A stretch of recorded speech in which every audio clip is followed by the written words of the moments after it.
Everybody, and in today's video we are going to be talking about some things you don't want to do to your clutch if you want it to last. And I'm a cheapskate, so I'm only going to demonstrate these things when the car is not moving. And the first thing is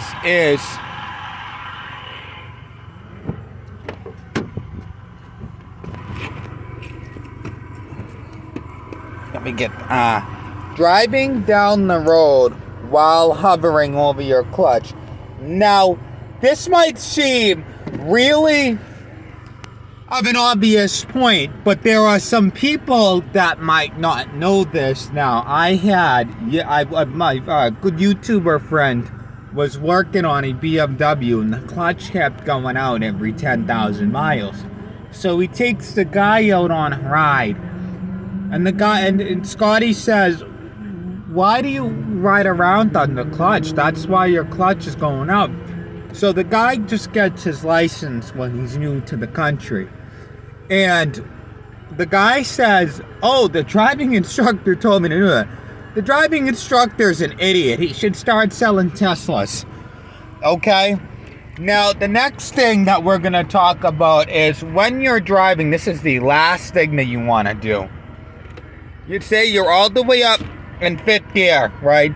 And you decide, oh, you want to race a couple Hondas. Then you slam it down to fourth. Oh, now you do second, now first. Now, first off, your engine is going to rev all the way up to 6 grand up. And if your car doesn't have a rev limiter, what's going to happen is your engine is going to go, and which is really easy to do in a car like this. And I don't know, I don't want to have to do the engine, neither do I want to do the clutch. First off, I don't want to pay for that. Second off, I'm lazy. Now, the other thing is, and this is a mistake on my end, try to keep your gear shifter open, free. And one of the other things is, don't do what I've done a couple of times and get out in your car and to find it rolling away. What I mean by, so when you get out of a car on this car, because manuals don't have parking prawls, you're supposed to lead into the next conversation that we're going to have. And on a flat surface when you park a car, especially a manual transmission, it's totally okay to leave it in neutral. Now, say this was a hill, okay? So we're gonna shift up to first, and then shut the car off, and make sure the e-brake is on snug. And now the car is not gonna roll away at all. Now, if you're gonna leave the car sitting for a couple of weeks, right? Then what you wanna do is you want to leave it on a flat surface and you want to have it in neutral, because you really don't want to be leaving extra leverage on that specific gear for that long. And the next thing is, this is the secret to getting the most out of your clutch, right? Say we're driving down the road right now and we're in fourth gear and we're driving 35 miles an hour, right? And the light is red that you're approaching. And instead of going to third, then letting the engine rev up to slow the car down, you get out of fourth and you just leave it in neutral. Use the brakes to slow the car down, because the reason why we don't want to be using the clutch in the engine is because, ready for it, brakes are much cheaper than an engine and the clutch. So, and when you are also driving a stick, don't have the stereo up so loud, because you want to hear the way the car's engine is running. Which brings us to the next thing. Is I haven't actually gone into this clutch, so this might be a adjustable one, right? Because I mean, this car is pretty dinosaur. I'm sorry, I don't have a tripod. And I stand corrected. There's the clutch fluid reservoir right on top of the brake fluid. Right. Hey, look, I was too cheap to put back my windshield washer cap. But it doesn't hurt every once in a while to add or change out your clutch fluid. Because just like your brakes on a car, after years and years of driving, it is totally normal for your clutch to lose fluid. Because what happens is your clutch grabs on.